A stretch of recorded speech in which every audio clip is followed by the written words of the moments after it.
नमस्कार, जय श्री राम। मेरी चैनल का नाम है सुजाता देवी रावना राजपूत। मेरा नाम है सुजाता देवी।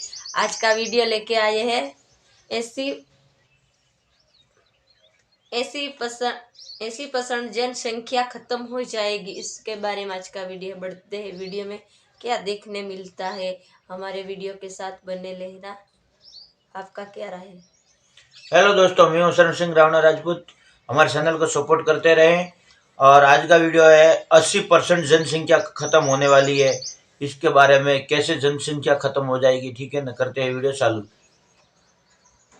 क्या हो अगर ब्रिटेन जितना बड़ा बर्फ का टुकड़ा पिघलकर समंदर में गिर जाए और इतनी बड़ी सुनामी लेकर आए कि किनारे पर बसे सभी शहर पल भर में तबाह हो जाएं, या एक सुपर वोल्केनो के ब्लास्ट होने से ऐसा महाप्रलय आए जिनसे आज से 6.5 करोड़ साल पहले डायनासोर्स की प्रजाति को ही विलुप्त कर दिया था, या फिर जमीन का एक बहुत बड़ा हिस्सा टूटकर समंदर में गिर जाए जिससे पानी की इतनी हलचल मचे कि 100 फीट ऊंची लहरें पूरे के पूरे महाद्वीपों को तहस नहस कर दें। ये किसी साइंस फिक्शन फिल्म की स्क्रिप्ट नहीं है जिसमें सुपर हीरो आएगा और दुनिया को बचा लेगा, बल्कि असलियत है। आज दुनिया पर 4 ऐसे नेचुरल थ्रेट्स यानी कुदरती खतरे मंडरा रहे हैं जो अगर हकीकत बन गए तो इंसानियत का सर्वनाश करने को भी ताकत रखते हैं। और इस वीडियो में हम उन्हीं नेचुरल डिजास्टर्स की बात करेंगे जिनके ना आने की प्रार्थना खुद वैज्ञानिक भी करते हैं। लेकिन उसके पहले प्लीज आप वीडियो को लाइक और चैनल को सब्सक्राइब करके हमें सपोर्ट करें। पहला नेचुरल थ्रेट यानी कुदरती आपदा है डूम्सडे ग्लेशियर। एक ग्लेशियर पिघलने से कितनी भयंकर तबाही मच सकती है, उसकी झलक तो हम हिमाचल प्रदेश में अक्सर आने वाली बाढ़ को देखकर महसूस कर चुके हैं। लेकिन डूम्सडे ग्लेशियर को एक ऐसा तूफान माना जा रहा है जिससे ना तो बचा जा सकता है और ना ही टाला जा सकता है। हालांकि कुछ सावधानी जरूर बरती जा सकती है। वेस्ट अंटार्कटिका में मौजूद इस बर्फीली चट्टान का नाम तो थ्रेट्स ग्लेशियर है, लेकिन इसे डूम्सडे ग्लेशियर यानी प्रलयंकारी ग्लेशियर भी कहा जाता है, जो कि आकार में ब्रिटेन देश से भी बड़ा है और ऊंचाई के मामले में ये बुर्ज खलीफा से भी ज्यादा बड़ा है।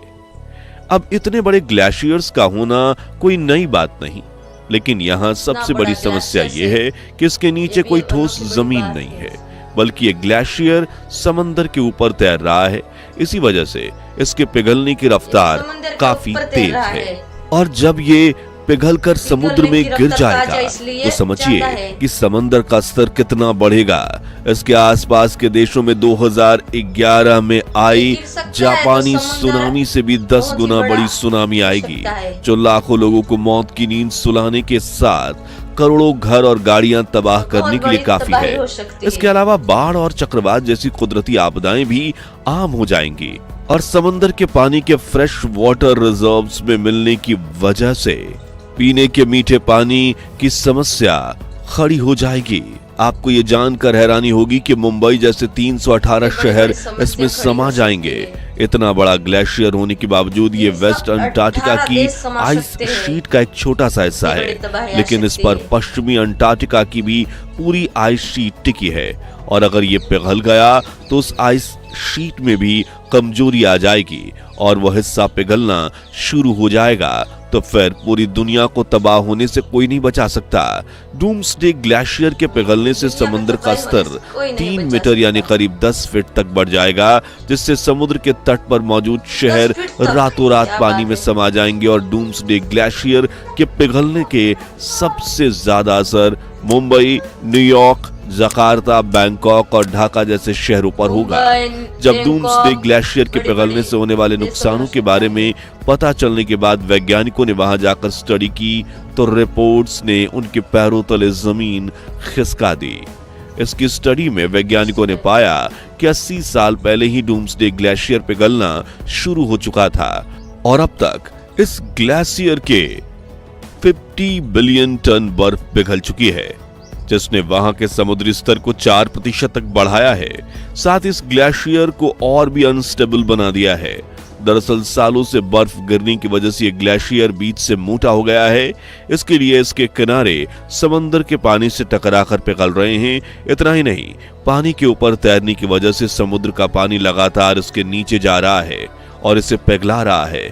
आसान शब्दों में कहें तो ये पानी डूम्सडे ग्लेशियर को नीचे से खोखला कर रहा है, जिसकी वजह से ये टूटकर बिखर रहा है, जिससे इसके पास और ज्यादा पानी जमा हो रहा है और वो पानी और ज्यादा ग्लेशियर को नुकसान पहुंचा रहा है। यहाँ एक और समस्या ये है कि हम इंसानों की गलतियों की वजह से ग्लोबल वार्मिंग का स्तर इतना बढ़ चुका है कि डूम्सडे ग्लेशियर पर क्लाइमेट चेंज का काफी भयानक असर दिख रहा है, जिससे इसके पिघलने की रफ्तार बढ़ गई है। ऐसे में इंसानियत पर एक बड़ा खतरा मंडरा रहा है और अब डूम्सडे ग्लेशियर एक ना एक दिन पिघलेगा, ये बात तो पक्की है। लेकिन हमें इस बात का ध्यान रखना है कि ये धीरे धीरे करके कुछ हिस्सों में पिघले और सालों का समय ले, ताकि इंसानों को इससे बचने का अवसर मिले, जिसके लिए हमें ग्लोबल वार्मिंग पर कंट्रोल लाना होगा। आपको बता दें कि नेचुरल डिजास्टर से न सिर्फ कोस्टल शहर तबाह हो जाएंगे और लाखों लोगों की जान दांव पर लगेगी, बल्कि जब करोड़ों की संख्या में लोग अपना शहर और काम धंधा छोड़कर दूसरी जगह जाकर बसेंगे तो इकोनॉमी पर भी बड़ा असर पड़ेगा और करोड़ों लोग बेरोजगार हो जाएंगे। दूसरा है Yellowstone super volcano. United states के वोइमिंग राज्य में मौजूद येलोस्टोन नेशनल पार्क में मौजूद है ये एक एक्टिव वोल्केनिक सिस्टम है, जो दुनिया के सबसे भयंकर एक्टिव वोल्केनोज में से एक है।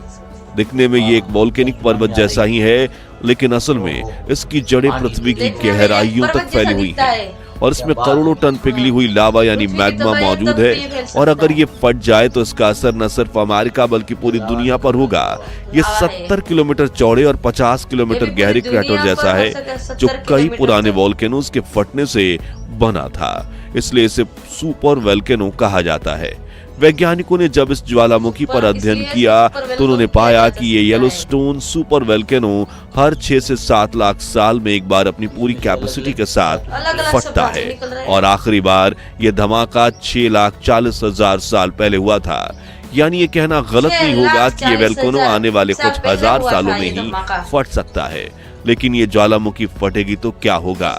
तो आपको बता दें कि इसके ब्लास्ट से इतनी लावा निकलेगी कि 1000 किलोमीटर रेडियस में आने वाले सभी शहर पलक झपकते ही जलकर राख हो जाएंगे। फिर इसमें से सल्फ्यूरिक एसिड के धुएं के ऐसे गुब्बार उठेंगे जो वातावरण में जाकर घने बादल बना देंगे, ठीक वैसे बादल जो शुक्र ग्रह पर मौजूद है। ये घने बादल पृथ्वी को चारों तरफ से ढक लेंगे, जिससे सूरज की रोशनी पृथ्वी पर नहीं पहुंच पाएगी। पेड़ पौधे सूख जाएंगे, फसलें उगना बंद हो जाएगी, हर तरफ अंधेरा छाया रहेगा और तापमान इतना ज्यादा गिरने लगेगा कि इंसानों का जीवित रहना मुश्किल हो जाएगा। और अगर आबादी का कुछ हिस्सा जिंदा बच भी गया तो अनेक बीमारियां उनके शरीर को जकड़ लेंगी और औसत उम्र कम हो जाएगी। इस फेनोमेना को वोल्केनिक विंटर भी कहा जाता है। तीसरा नेचुरल क्षत है कुम्ब्रे विहिया सुपर वोल्केनो। स्पेन के कैनरी आइलैंड में मौजूद ला प्लामा नाम का ये आइलैंड है, जो आज से 4 मिलियन साल पहले कुम्ब्रे विहिया ज्वालामुखी की वजह से वजूद में आया था और ये ज्वालामुखी आज भी अस्तित्व में है, जिसकी गर्मी और लावा ने इस आइलैंड में एक बड़ा सा क्रैक बना दिया है, जिसे गूगल अर्थ में भी देखा जा सकता है। और ये ज्वालामुखी समय समय पर विस्फोट होती रहती है, जिस वजह से ये क्रैक बड़ा होता जा रहा है। ये क्रैक समुद्र से 6000 फीट ऊपर है और वैज्ञानिकों का कहना है कि अगर इस सुपर वोल्केनो में बड़ा धमाका हुआ तो लावा निकलने और भूकंप की वजह से आइलैंड का एक बड़ा हिस्सा समंदर में गिर सकता है, जिसका वजन कुछ हजारों या लाखों किलोग्राम नहीं बल्कि 500 बिलियन टन है। और इतनी बड़ी चट्टान के गिरने की वजह से करीब 1 किलोमीटर तक समंदर का पानी उछलकर पूरे फोर्स के साथ गिरेगा, जिससे शुरू होगा 100 फीट ऊंची सुनामी की लहरें और ये सिलसिला बन जाएगा जो हर डायरेक्शन में 4000 मील तक सफर करेंगी, जिससे यूरोप, अमेरिका और अफ्रीका की कोस्टल सिटीज तबाह हो जाएंगी। चौथा नेचुरल थ्रेट है फार्माफ्रॉस्ट। पृथ्वी की कुल जमीन का 11% हिस्सा इस तरह की कैटेगरी में आता है। आसान शब्दों में कहें तो फार्माफ्रॉस्ट जमीन का तापमान हमेशा 0 डिग्री सेल्सियस से कम होता है और ये कनाडा, रशिया और तिब्बतन प्लेटो जैसे पोलर इलाकों में शामिल है। इन बर्फीले इलाकों में जमीन की ऊपरी सतह को एक्टिव लेयर कहते हैं, जो सर्दियों में जम जाती है और गर्मियों में पिघलने लगती है, जिसके नीचे पार्मा फॉरेस्ट लेयर होती है, जो एक ऐसे डीप फ्रीजर की तरह काम करती है जिसकी बर्फ करोड़ों सालों से नहीं पिघली और इसमें कई जानवर और पेड़ पौधे जमे हुए हैं जो मर तो चुके हैं, लेकिन उनका शरीर डिकम्पोज नहीं हुआ, यानी सड़ा नहीं है।